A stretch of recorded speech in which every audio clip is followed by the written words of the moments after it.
हमारे वरिष्ठ नेता और होशंगाबाद से पधारे आदरणीय भरत राजपूत जी, पार्षद भाई अशोक वानी जी,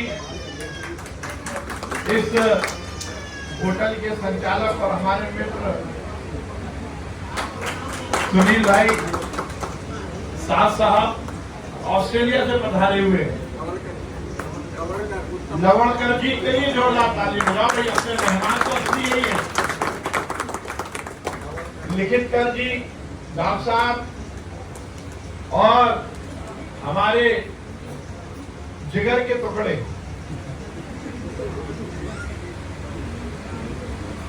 यदि विष्णु राणे फैंस क्लब बनेगा तो उससे सबसे पहले सदस्यता कोई लेगा तो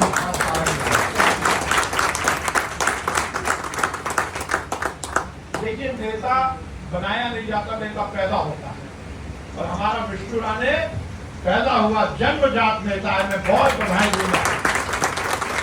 पूरी तन्मयता के साथ समाज की सेवा करना, समाज को इकट्ठा करना, और देखिए सामाजिक स्तर पर राजनीति करना कोई आसान नहीं है। उसमें भी सामाजिक स्तर पर राजनीति करना और पूरे देश में कुंभी समाज को एक करना यदि किसी ने किया है तो वो हमारे विष्णु राणे जी ने। मध्य प्रदेश या देश में कहीं भी चुनाव होते तो मेरे पास एक फोन जरूर आता है। जहां भी कुंभी समाज का वोट है तो लोग बोलते हैं भाई साहब आपके खास है विष्णु राणे जी, एक दिन के लिए भेज दीजिए।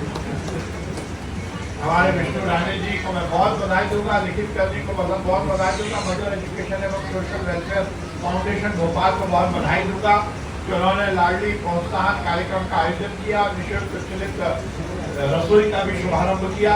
निश्चित रूप से मध्य प्रदेश के मुख्यमंत्री शिवराज सिंह चौहान जी के नेतृत्व में हम लाडली लक्ष्मी योजना हो, मुख्यमंत्री कन्यादान योजना हो या और ऐसी योजनाएं जिसके माध्यम से हम महिला सशक्तिकरण के लिए काम कर रहे हैं, पर केवल सरकार के भरोसे वो काम नहीं हो सकता। सही मायने में ऐसे सामाजिक संगठनों को आगे आना पड़ेगा।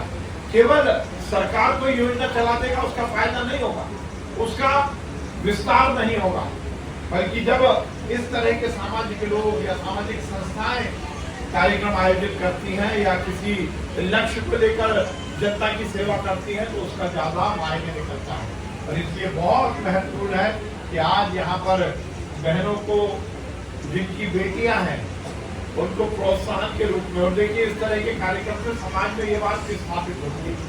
मध्य प्रदेश में IMR और के मामले में और बाकी मामलों में भी मध्य प्रदेश सरकार ने बहुत अच्छा काम किया है। शिशु मृत्यु दर ठीक हो, मातृ मृत्यु दर ठीक हो और उसमें कमी हो, उसके लिए पूरी तरह से मध्य प्रदेश की सरकार लगी है।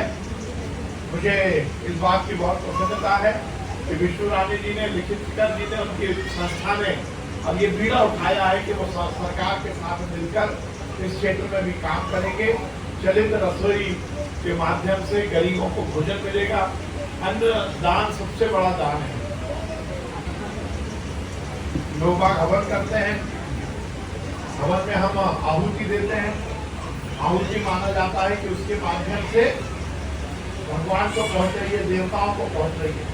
पर सबसे बड़ी यदि अग्नि है कहीं तो वो हमारे पेट में है, जठाग्नि, जिसको कहते हैं जठाग्नि। वो भी अग्नि है।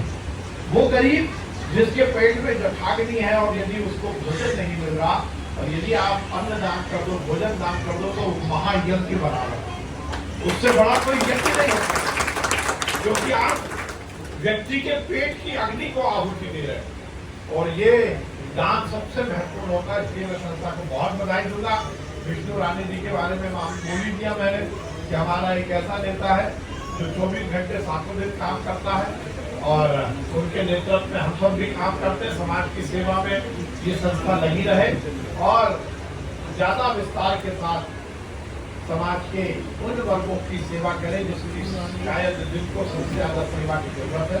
एक बार पुनः मैं बहुत बधाई देता हूँ और परमपिता परमेश्वर से कामना करता हूँ कि आप जिस लक्ष्य को साधने के लिए समाज सेवा करते हैं वो लक्ष्य सदे और हम इस समाज को, इस राष्ट्र को परम वैभव तक पहुँचाएं। एक बार पुनः हमारे भाई विष्णु राणे जी को और लिखितकर जी को, इनकी पूरी टीम को मैं बहुत बधाई देता हूँ और आगे भी आप इसी तरह कार्यक्रम करते रहेंगे। ये बोलने की जरूरत नहीं कि मुझे बुलाते रहना, क्योंकि बुलाओगे ही। विष्णु रानी कार्यक्रम करे, विश्वास सारा कि आए, ऐसा होता ही नहीं है। तो आप कार्यक्रम भी करिए, मुझे बुलाइए भी, हम आनंद के साथ समाज की सेवा में लगे रहे। बहुत बहुत धन्यवाद।